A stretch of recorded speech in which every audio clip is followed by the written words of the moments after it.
नवनियुक्त जिलाधिकारी 1994 में पीसीएस होने के बाद उत्तर प्रदेश की सेवा में आए थे। मूल रूप से अयोध्या पूर्व में नाम फैजाबाद रहने वाले आर.के. सिंह वर्ष 2010 में आईएएस के रूप में पदोन्नत हुए। 2016 में additional CEO Yamuna expressway authority रहे, फिर डायरेक्टर कैन, फिर institute and MD sugar corporation Uttar Pradesh रहे, फिर vice chairman Hapur Pilkhuwa development authority रहे। इसके बाद वर्ष 2017 में मुरादाबाद डीएम रहे, फिर 4 जून 2021 को गाजियाबाद में डीएम बनाए गए थे और अब उनको कानपुर की डीएम पद की कमान संभाली है। कानपुर के कोषागार कार्यालय में चार्ज ग्रहण करने बाद डीएम राकेश कुमार मीडिया से रूबरू भी हुए। इस दौरान उन्होंने बताया कि शासन की जो सबसे पहली प्राथमिकता है जन समस्याओं का गुणवत्तापूर्ण निस्तारण कराना है और साथ ही जो शहर के विकास कार्य हैं उनमें अगर कोई अवरोध है उनको दूर करके तेजी के साथ काम को आगे बढ़ाया जाए। साथ ही केंद्र और राज्य सरकार के जो भी प्रोजेक्ट हैं उनको जन जन तक पहुंचाना और अगर प्रोजेक्ट में कोई समस्याएं आ रही हैं तो समय पर उस समस्या का निस्तारण कराना है। डावांगतुक डीएम ने लोकसभा 2024 के चुनाव के लिए कहा कि जो मतदान प्रतिशत है उसको कैसे बढ़ाया जाए ताकि कानपुर में 100% मतदान हो सके, इस पर भी विशेष काम किया जाएगा और वोटरों को वोट डालने के लिए सभी संगठनों के साथ मिलकर समय समय पर कैंप आयोजित करेंगे। चुनाव के पहले प्री इलेक्शन पेटीएम करेंगे, पेरेंट्स टीचर मीटिंग जिसमें स्कूल के बच्चे अपने अभिभावक को लेकर आएंगे और उनको मतदान करने की शपथ दिलाई जाएगी। उसके बाद पोस्ट इलेक्शन पीटीएस कराएंगे जिसमें बच्चा खुद बताया कि उसके अभिभावक ने वोट दिया है कि नहीं। इसके साथ ही मीडिया के माध्यम से भी आम जनमानस को मतदान करने के लिए जागरूक करते रहेंगे। संवाददाता मनीष वर्मा की खास रिपोर्ट। भैया रोल बॉस मतलब रोल है बट प्राथमिकता क्या है पहले बता।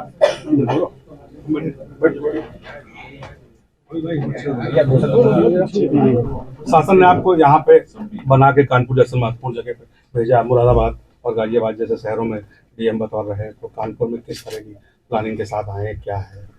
देखिए, शासन की जो प्राथमिकता है आप सभी जानते होंगे कि माननीय मुख्यमंत्री जी की जो पहली प्राथमिकता है वो है जन समस्याओं का गुणवत्तापूर्ण ढंग से और समयबद्ध निस्तारण। तो ये पहली प्राथमिकता है। साथ ही जो हमारे विकासात्मक कार्य हैं उनमें अगर कहीं पे अवरोध है तो उस अवरोध को दूर करके उसको तेजी के साथ काम को आगे बढ़ाया जाए, चाहे वे इंफ्रास्ट्रक्चर के प्रोजेक्ट्स हों या विभिन्न प्रकार के विभागों के, चाहे वो जल निगम के प्रोजेक्ट्स हैं या कोई भी भारत सरकार के केंद्र और राज्य सरकार के जो भी प्रोजेक्ट्स हैं उनमें अगर कहीं पे कोई अड़चन है, कोई बात है तो उसको जो है निराकरण करते हुए तेजी के साथ उसको आगे बढ़ाया जाना। तो मुख्य रूप से जो है वो जन समस्या के प्रति जो हम लोगों का दृष्टिकोण है उसको अच्छे ढंग से जन समस्याओं का निस्तारण करना, पहला तो ये। दूसरा जो है विकासात्मक कार्यों को अच्छे से गति देना, यही मुख्य रूप से रहेगा। और एक जो बहुत महत्वपूर्ण बात है वो ये है कि जो एडमिनिस्ट्रेशन है उसको जो है सिटीजन फ्रेंडली बनाना। मतलब लोग जो है ऑफिसर्स हमारे या जो भी हमारे कर्मचारी हैं वो नागरिक को सर्वोच्च मानते हुए उसकी समस्याओं के प्रति जो है जो भी वो अपनी समस्या रखता है तो उसके बारे में सकारात्मक दृष्टिकोण रखते हुए कार्य करना, ये रहेगा। मतलब लोकसभा चुनाव आने वाला, मतलब चर्चा है, वोटर लिस्ट फाइनल हो गई, तो किस तरह देख रहे हैं कि कानपुर हो रहा है? देखिए, बड़ा जो है महानगर है कानपुर, तो निश्चित रूप से जो है वो चुनाव में खास तौर से जो मतदान प्रतिशत है उसको लेकर के चिंताएं व्यक्त की जाती है महानगरों में।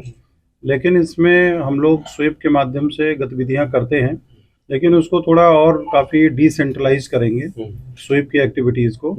उसको जितने भी संगठन हैं महानगर के, चाहे व्यापारिक संगठन होंगे, औद्योगिक संगठन होंगे, रोटरी क्लब होंगे, लायंस क्लब होंगे, बहुत सारे स्वयंसेवी संगठन होंगे, तो इसको जो है हम लोग मतलब एक कोई स्वीप के कार्यक्रम ना करके या एक कार्यक्रम ना करके इन सभी को हर तरह के लोगों को पकड़ेंगे। जैसे ग्रामीण क्षेत्र है तो वहाँ पे युवक मंगल दल, महिला मंगल दल के माध्यम से करेंगे हम लोग।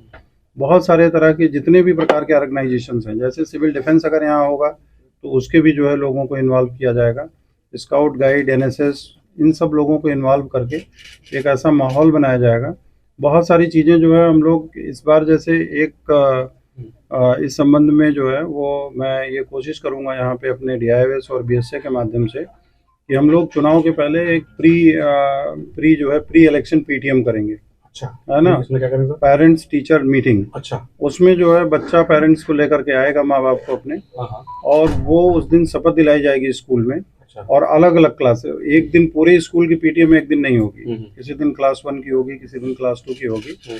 और पीटीएम के माध्यम से ये करेंगे हम लोग हम्म। कि उसको पहले शपथ दिलाई जाएगी पेरेंट्स को उसके, हम्म। कि मतदान के दिन मतदान अवश्य करेंगे, और एक पोस्ट इलेक्शन पीटीएम करवाएंगे। अच्छा। जिसमें ये देखा जाएगा, बच्चा खुद बताएगा हम्म। कि उसके पेरेंट्स ने, माँ बाप ने, दोनों ने वोट किया है कि नहीं किया है। अच्छा। तो थोड़ा उससे पेरेंट्स पे मॉरल प्रेशर रहेगा एक, हम्म। क्योंकि हम इसको इस तरह से तो नहीं कर सकते कि अगर कोई वोट नहीं देता है तो उसको कोई दंडित करने का प्रावधान नहीं है, लेकिन उसके ऊपर मॉरल प्रेशर ही हम जितना क्रिएट कर सकते हैं वो करेंगे। आप लोगों के समाचार पत्र के माध्यम से, हो सकता है मतदान के 1-2 दिन पहले कुछ लीफलेट्स भी आप लोगों के सहयोग से, जो हमारे जिनका अच्छा सर्कुलेशन है समाचार पत्र का, उसके माध्यम से, उसमें लीफलेट के माध्यम से पेरेंट्स को, मतलब जो भी नागरिकों को या जो वोटर है हमारे, उनको हम उसमें लीफलेट के माध्यम से, या जो हमारे गैस के सिलेंडर वगैरह डिस्ट्रीब्यूट होते हैं उसमें जो है ऊपर एक वो लगा करके भेजेंगे उस दौरान 1-2 महीना पहले से, जिसमें कुछ ना कुछ मतदान के लिए प्रेरित करने के कोई स्लोगन्स वगैरह या इस तरह की चीज़ें होंगी। बाकी जो हमारी शैक्षणिक संस्थाएं हैं उसमें हमारे कार्यक्रम चलते रहते हैं, चाहे वो नारे लेखन की हो, निबंध लेखन प्रतियोगिता हो, या चित्रकला प्रतियोगिता हो। तो इन सब बहुत सारे तरीकों से, मतलब एक तरह से स्वीप कार्यक्रम जो है उसको औपचारिकता के रूप में नहीं रहेगा, उसमें कोशिश करेंगे कि एक जो है अच्छे ढंग से डिसेंट्रलाइज वे में उसको चलाया जाए। और ख़ास तौर से एक चीज़ और करेंगे, जो पिछले हमारे विधानसभा और लोकसभा इलेक्शंस थे उसमें जो हमारे सबसे लोएस्ट पोलिंग वाली जो एरियाज़ थी, उसको अब नई वोटर लिस्ट आ गई है, तो पहले जिला स्तरीय अधिकारियों को लगा के एक बार उसको दिखवाएंगे कि वोटर लिस्ट में हमारे कोई खामी है या लोगों में उदासीनता रहती है। दूसरा ये है कि कभी कभी जो चरणबद्ध तरीके से इलेक्शंस होते हैं, तो पड़ोसी, अगर पड़ोस में जनपद है और वहाँ पे अवकाश नहीं है और वहाँ पे फैक्ट्रीज़ हैं, कुछ हैं, तो जैसे मैं गाज़ियाबाद से हूँ, वहाँ पे सबसे बड़ी दिक्कत ये निकल के आई कि दिल्ली में उस दिन चुनाव नहीं होते हैं, तो बहुत सारे बड़ी संख्या में लोग दिल्ली के ऑफिसेज में और वहाँ पे इंडस्ट्रियल एरियाज़ में चले जाते हैं, तो उसको लेकर के परसेंटेज लो रहता है।